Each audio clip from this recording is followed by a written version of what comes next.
नमस्कार, स्वागत है आपका के न्यूज़ में। मैं आपके साथ सुरेंद्र सैनी। जर्मनी में 200 करोड़ के रुपए की निवेश पर सहमति, सीएम योगी के नेतृत्व में विकास की दिशा में को महत्वपूर्ण कदम। कब सिर्फ तस्करी गिरोह में सरगना को सुमन जायसवाल को जल्द ही भगौड़ा घोषित, दुबई से लाने की तैयारी शुरू।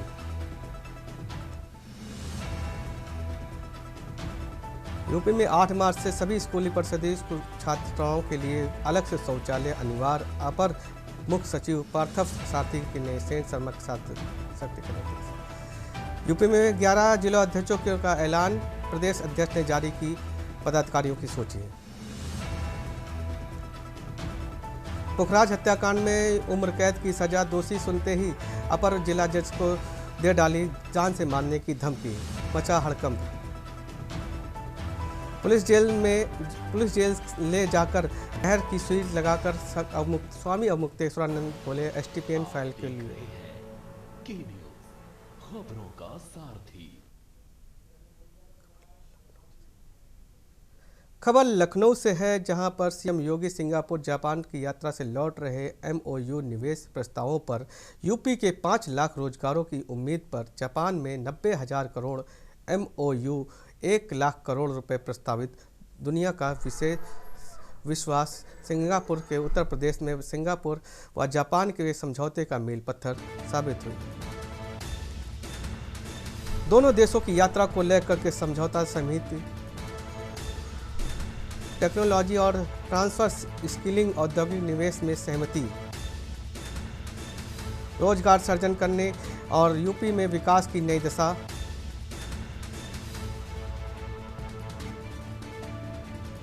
लखनऊ में सीएम योगी की एमओ निवेश पर प्रस्तावित में 5 लाख रोजगारों की उम्मीद। जापान में 90,000 करोड़ के एमओयू। दुनिया का सबसे विश्वास सिंगापुर और जापान के साथ समझौता मील पत्थर। दोनों देशों की यात्रा में समझौतों तक सीमित नहीं, सीएम। टेक्नोलॉजी और ट्रांसफर के स्किलिंग औद्योगिक निवेश में सहमति, रोजगार सृजन करने से तय होगी उत्तर प्रदेश। लखनऊ में सीएम योगी सिंगापुर और जापान की यात्रा से लौटे। एमओयू निवेश के प्रस्ताव में 5 लाख रोजगार की तलाश। जापान में 90,000 करोड़ के एमओयू। दुनिया का विश्वास उत्तर प्रदेश पर बढ़ा।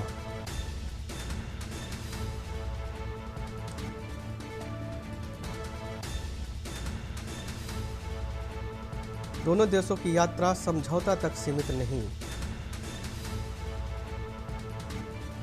टेक्नोलॉजी ट्रांसफर और स्किलिंग औद्योगिक विकास में निवेश में सहमति, रोजगार सृजन से तय होगा यूपी का विकास, नई दिशा।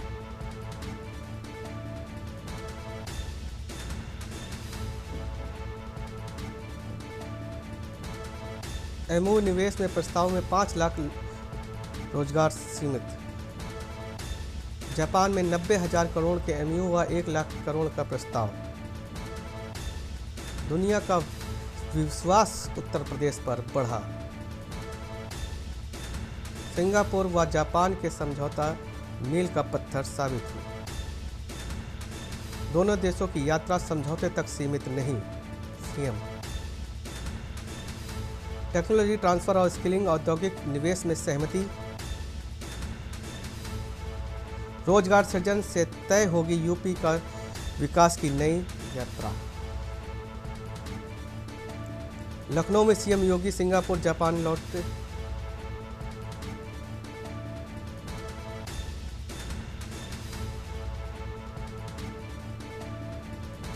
जापान में 90,000 करोड़ के एमओयू व 1 लाख का प्रस्ताव जारी। दुनिया का विश्वास उत्तर प्रदेश की ओर बढ़ा।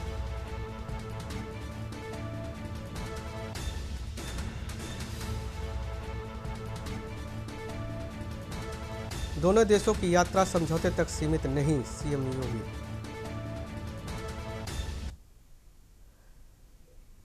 खबर बरेली से है, जहां बरेली में होली से पहले फायर ब्रिगेड के हाई अलर्ट हुआ। होली से पहले सीएफओ का सख्त संदेश। होली से पहले अग्निशामक विभाग ने अलर्ट मोड पर। सीएफओ मंजू शर्मा ने बताया कि फायर स्टेशनों में किया वार्षिक निरीक्षण के आपात में स्थिति में देरी बिल्कुल नहीं चलेगी। सीएफओ होली के दौरान सभी फायर स्टेशन पर अतिरिक्त स्टाफ तैनात रहेगा। संवेदनशील इलाकों पर क्विक रिस्पांस टीम से पहले तैयार, जरूरत पड़ने पर मॉक ड्रिल की तैयारियां भी होगी। फरीदपुर परसौखेड़ा और फायर स्टेशन का निरीक्षण। मीरगंज और नवाबगंज फायर स्टेशनों का भी निरीक्षण।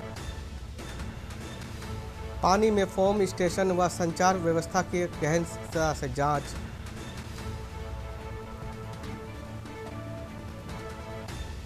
फरीदपुर परसौखेड़ा फायर स्टेशन का निरीक्षण। मीरगंज नवाबगंज फायर स्टेशन का हुआ निरीक्षण। वाहनों और पानी फोम में सिस्टम संचार की व्यवस्था देखी गई। मीरगंज नवाबगंज फायर स्टेशनों का निरीक्षण। वाहनों, पानी और फोम सिस्टम संचार व्यवस्था को गहनता से जांच।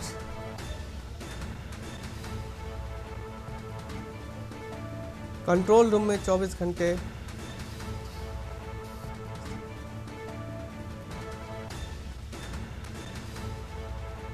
बरेली में होली से पहले फायर ब्रिगेड अलर्ट। होली से पहले सीएफओ सख्त।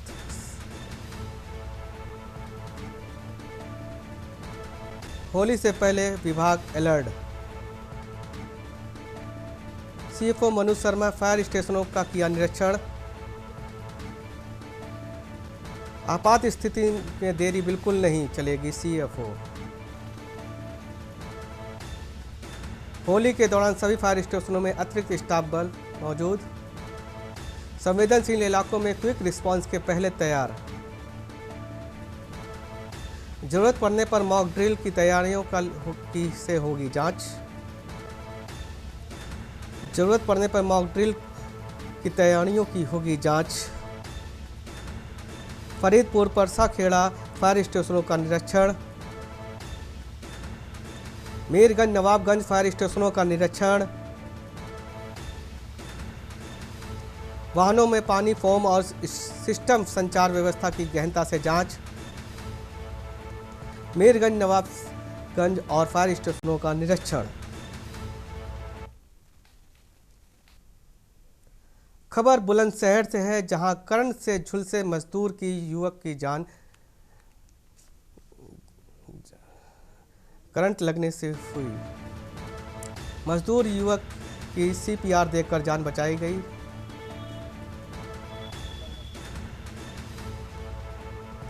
टीन सेट के समय लगते हुए टीन सेट के ऊपर युवक सीपीआर देते नजर आ रहा शख्स।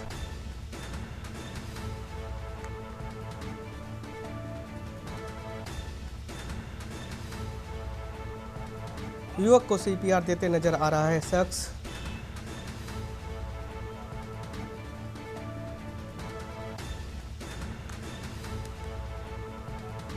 कोतवाली खुर्जा नगर क्षेत्र की दुकान का मामला।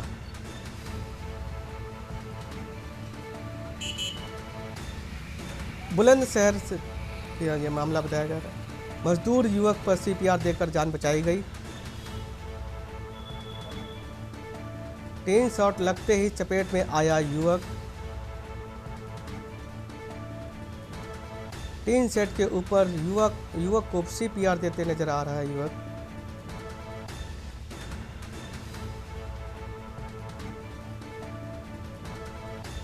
टीन सेट के ऊपर युवक को सीपीआर देते नजर आ रहा है एक शख्स।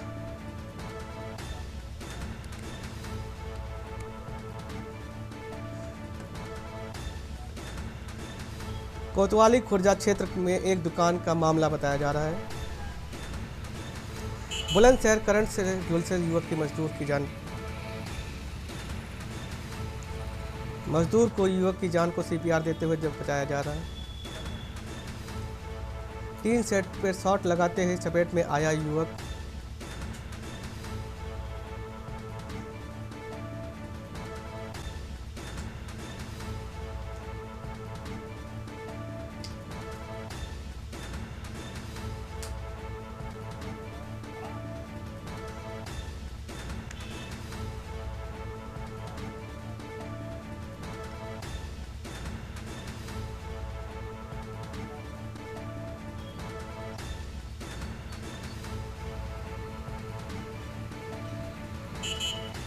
बुलंदशहर करंट में झुलसे युवक की जान बचाई गई।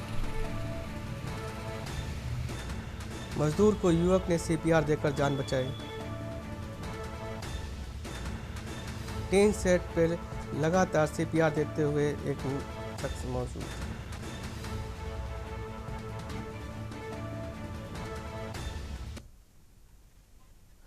खबर कुशीनगर से है, जहां पर खड़ी 2 गाड़ियों में लगी आग। घर के बाहर खड़ी 2 गाड़ियों में लगी आग। एक साथ 2 गाड़ियों में आग लगने से हड़कंप।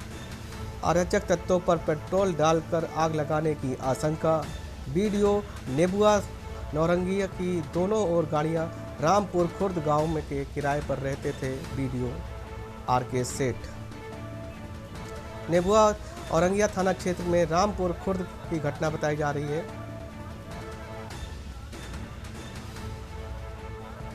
वीडियो नेबुआ नौरंगिया की है ये 2 गाड़ियां। रामपुर खुर्द गांव में किराए पर रहते हैं वीडियो आरके सेठ। नेबुआ नौरंगिया थाना क्षेत्र के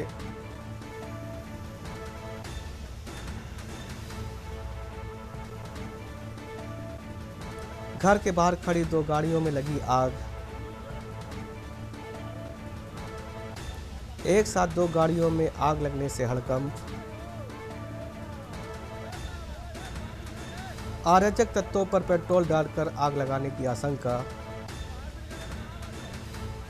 अराजक तत्वों पर पेट्रोल डालकर आग लगाने की आशंका।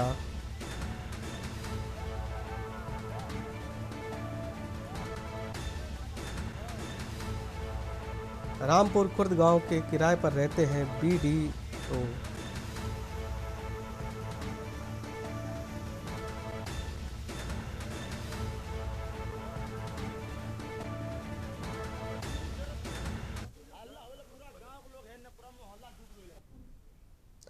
खबर हापुड़ से है, जहां पर एसआईआर प्रक्रिया में खुली बांग्लादेशी महिलाओं की पोल। मोहम्मदा बेगम अवैध रूप से हो रही थी। गिरफ्तारी के लिए पुलिस बल की दबिश जारी।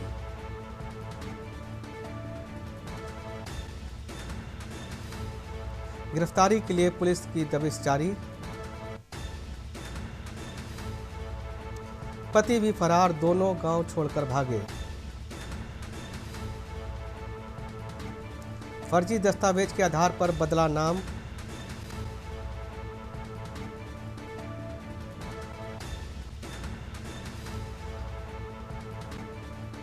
एसआईआर जांच के दौरान मामला सामने आया। पुलिस ने महिला पति पर एफआईआर दर्ज की। महमूदा से बनी थी रानी बेगम। एसआईआर जांच के दौरान मामला सामने आया। पुलिस ने मामला पति पर एफआईआर दर्ज। गढ़ क्षेत्र में दोहाती गांव में रह रही थी महिला। हापुड़ में एसआईआर प्रक्रिया में खुली बांग्लादेशी महिला की पोल।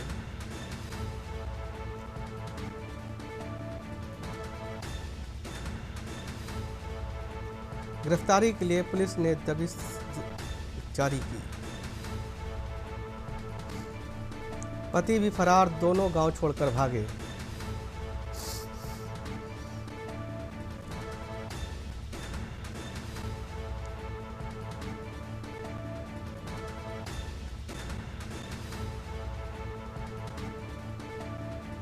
एसआईआर जांच के दौरान मामला सामने आया। पुलिस ने महिला और पति पर एफआईआर दर्ज की। महमूदा से बनी थी रानी बेगम। एसआईआर जांच के दौरान मामला सामने आया। पुलिस ने महिला और पति पर एफआईआर दर्ज की। गढ़ क्षेत्र दोहाती गांव में रहती थी महिला। हापुड़ में एसआईआर प्रक्रिया के दौरान बांग्लादेशी महिला की पोल। महमूदा बेगम से अवैध रूप से रह रही थी। गिरफ्तारी के लिए पुलिस ने दी दबिश। पति भी फरार, दोनों गांव छोड़कर भागे।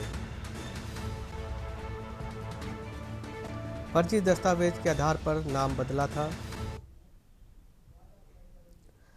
खबर प्रयागराज से है, जहां पर स्वामी अवमुक्तेश्वरानंद की अग्रिम जमानत व सुनवाई आज।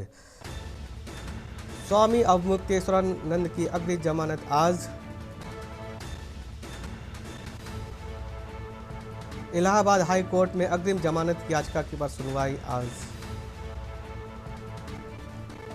पॉक्सो एक्ट के तहत मुकदमा जारी किया गया था। अग्रिम जमानत की याचिका पर आज सुनवाई। इलाहाबाद हाई कोर्ट में होगी अग्रिम जमानत पर आज सुनवाई।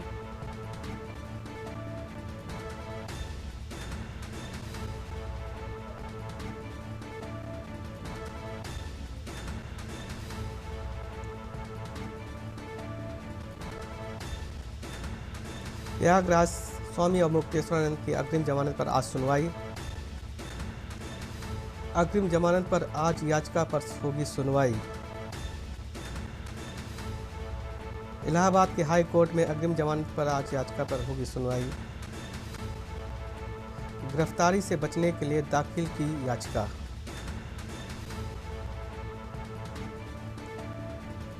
अग्रिम जमानत पर याचिका पर आज होगी सुनवाई। इलाहाबाद हाई कोर्ट में अग्रिम जमानत पर याचिका पर होगी आज सुनवाई। पॉक्सो एक्ट के तहत मुकदमा जारी किया गया। खबर कानपुर से है, जहां पर अधिवक्ता विश्वजीत पॉल ने एनसीईआरटी को नोटिस भेजा कि उनका कहना है कि अगर 3 दिन के भीतर कार्रवाई नहीं हुई तो वे कानूनी कार्रवाई के तहत मुकदमा दायर करेंगे। विवाद में कक्षा 8 की सामाजिक विज्ञान की किताबों में को जोड़े गया है, जहां पर न्यायपालिका में भ्रष्टाचार व अध्याय को लेकर के खड़ा हुआ है। अध्याय में न्यायपालिका के सामने आने वाली चुनौतियां जैसे भ्रष्टाचार, लंबित मामलों का बोझ और न्यायाधीशों की कमी पर चर्चा की गई है। अधिवक्ता विश्वजीत पॉल का कहना है कि इस तरह का कांड बच्चों के मन और न्यायालय के प्रति अविश्वास पैदा कर सकता है। उन्होंने कहा कि न्यायिका पर भ्रष्टाचार के चर्चा की जा रही है तो समान रूप से कार्यपालिका और विधायिका पर भी चर्चा होनी चाहिए।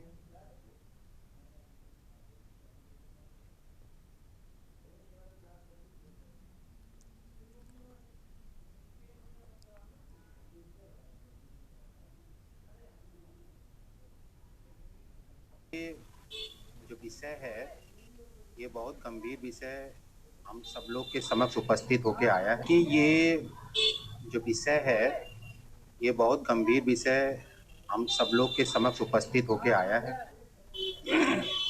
चूँकि एनसीईआरटी ने जो रवैया जुडिशरी के प्रति अपनाया है वो गलत है। जुडिशरी लोकतंत्र की एक सर्वोच्च स्तंभ है। यदि आपको जुडिशरी से संबंधित कोई पाठ बच्चों के लिए रखना था तो जुडिशरी की अच्छाइयों के विषय में रखना चाहिए था। आपने करप्शन ऑफ जुडिशरी का जो अध्याय दिया है मैं उसका खुल के विरोध कर रहा हूँ। खबर कानपुर देहात से है, जहां पर नहर विभाग की कथित लापरवाही से किसानों की परेशानियां बढ़ रही हैं। पुंडरित कांधी रजवे में अधिक पानी छोड़ दिए जाने के बाद नहर में के पटहरी के ऊपर पानी बह रहा था, जिसे आसपास किसानों की सैकड़ों बीघा जमीन फसलें जलमग्न हो गईं। खेतों में कई दिनों से पानी भरा हुआ था। फसलों को सड़ने पर आमदा, जिसे पर भारी आर्थिक नुकसान की संभावना जताई जा रही है। क्षेत्रीय किसानों का कहना है कि 1 सप्ताह पहले नहर के ओवरफ्लो में हुआ था, लेकिन विभाग स्थायी समाधान नहीं किया। असलनापुर के मुरलीपुर और कोलनापुर के पास बने पुल के आधे से अधिक बाधित हैं, जिसमें पानी के निकासी और प्रभावित हो रही है। नहर का पानी खेतों में फैल रहा है। उत्तर प्रदेश जिला अधिकारी सिकंदरा प्रद्युमन कुमार के मामले में संज्ञान लिया है और कहा कि समस्या का तत्काल समाधान कराया जाएगा। उन्होंने नहर का जल स्तर कम कराने के निर्देश भी दिए हैं। किसानों में इस घटना को लेकर भारी आक्रोश और प्रशासन से शीघ्र राहत मांग कर रहे जलभराव की फसल से जीवन यापन और गंभीर असर पड़ने की आशंका बनी हुई है।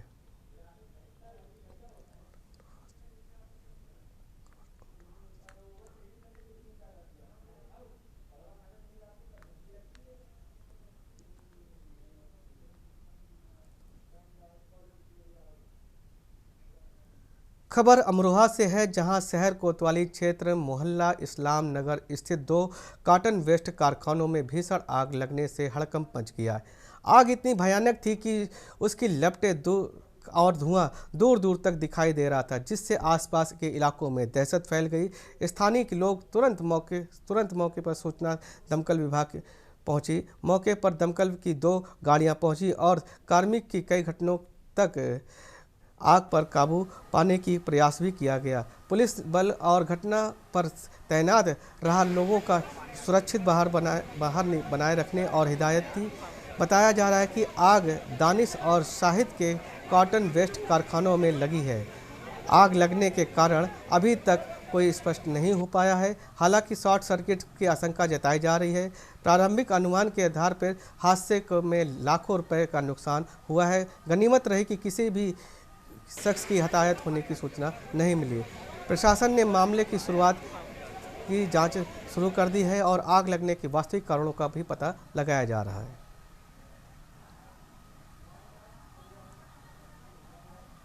खबरों में फिलहाल इतना ही। बने रहिए के न्यूज़ के साथ।